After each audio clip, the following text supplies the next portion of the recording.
ចំណុច link គឺយើងអាចដាក់គេហទំព័របានហើយត្រង់កន្លែងនេះពាក្យ this is link ហ្នឹងយើងអាចបដូរបានយើងអាចដាក់ថាគេហទំព័រ Google save មក refresh វាមកដើម្បីអ្វី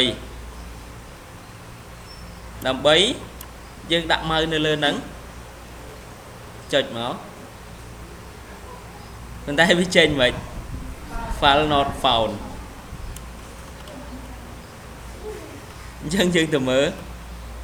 ត្រូវអត់ចាំមិនអត់ត្រូវទេវាយម្ដងទៀតwww.google.com មកប៉ុណ្ណេះបានហើយ save refresh មួយបាទអត់ចេញទេតាមពិតវា load ជាក់ស្ដែងវា load នេះ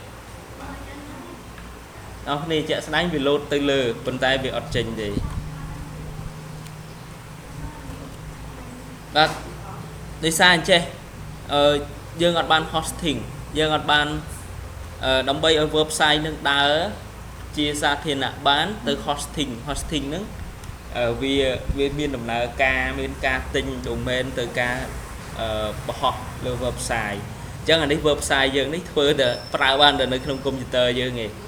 អត់អាចឲ្យអ្នកផ្សេងប្រើបានទេអញ្ចឹងមួយទៀតការដាក់រូបភាពឥឡូវ Cruise Combination ទៅលើមិញទៅលើ